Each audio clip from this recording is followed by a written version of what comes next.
Welcome to Thulasi homemade சமையல். இப்போ நம்ம பார்க்க போகிற ரெசிபி சிக்கன் சிந்தாமணி. அதுக்கு தேவையான பொருள் சிக்கன் ஒரு 1/2 கிலோ எடுத்து பொடி பொடியாக கட் பண்ணியிருக்கேன். சாம்பார் வெங்காயம் ஒரு 100 கிராம் எடுத்து பொடி பொடியாக கட் பண்ணியிருக்கேன். ஒரே ஒரு குட்டி தக்காளி போட்டிருக்கேன். இது தக்காளி ரொம்ப போடக்கூடாது. லெமன் இருந்தால் லெமன் போட்டுக்கலாம். லெமன் இல்லாததுனால நான் தக்காளி கட் பண்ணி வச்சுருக்கேன். ஒரு கை அளவு பூண்டு தட்டி வச்சுருக்கேன். ஒரு சின்ன துண்டு இஞ்சி, காஞ்ச மிளகா ஒரு 8 காஞ்ச மிளகா, இந்த விதை நீக்கிட்டு வெறும் இது மட்டும்தான் ஒரு 8 காஞ்ச மிளகா எடுத்துருக்கேன். 1 டீஸ்பூன் சோம்பு. ஒரு சட்டி எடுத்துருக்கேங்க. அதில் கொஞ்சம் எண்ணெய் ஊற்றிக்கிறேங்க. நல்லெண்ணெய் தான் ஊற்றணும், அதனால் நல்லெண்ணெய் ஊற்றிக்கிறேன். நல்லெண்ணெய் காயட்டும். இப்போ எண்ணெய் காஞ்சிச்சு. நம்ம எடுத்து வச்சு 1 ஸ்பூன் சோம்பு போட்டுக்கிறேன். போட்டு காஞ்ச மிளகாவும் போட்டுக்கிறேன்.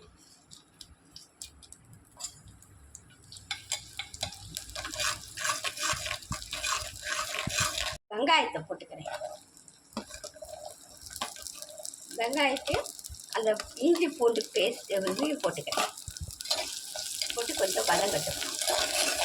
இப்போ எடுத்து வச்சு தக்காளியும் போட்டுக்கிறேன். தக்காளி கொஞ்சம் வதங்கட்டும்.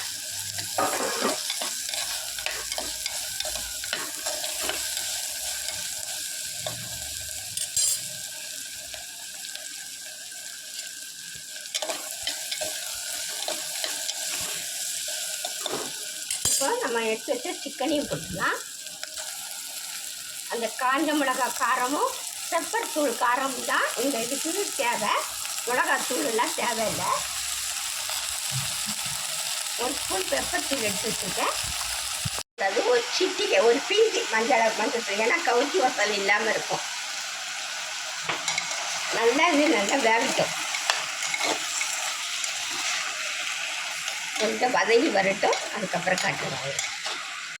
இந்த சிக்கன் தகுந்த மாதிரி கொஞ்சம் உப்பு போட்டுக்கிறேன். இப்போ பாருங்கள், சிக்கன்லேயே தண்ணி ஊற்றிடுச்சு. இன்னும் கொஞ்சம் அந்த தண்ணி வத்துறது வரைக்கும் இருக்கணும். அப்புறம் கொஞ்சம் தண்ணி விட்டு நல்லா வேக விடணுங்க. சிக்கன் வேகிறதுக்கு கொஞ்சமாக தண்ணி ஊற்றிக்கிறேங்க, ரொம்ப ஊற்றக்கூடாது. இப்போ அப்படியே மூடி வச்சு கொஞ்சம் நேரம் வேகட்டும். தண்ணியெல்லாம் வற்றி வரட்டும்.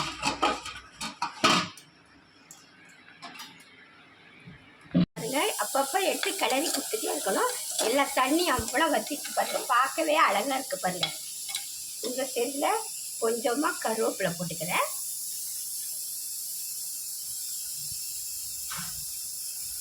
கொஞ்சம் கொத்தமல்லி போட்டு எல்லாம் கிளறி பாத்திரத்தில் எடுத்து வச்சுட்டு உங்களுக்கு காட்டுறேங்க. இப்போ நல்லா தண்ணியெல்லாம் கொஞ்சம் வற்றி வந்துச்சு. இப்போ 1 ஸ்பூனு, உங்களுக்கு எவ்வளோ காரம் தேவையோ அந்த அளவுக்கு நீங்கள் காரம் போட்டுக்கணும்.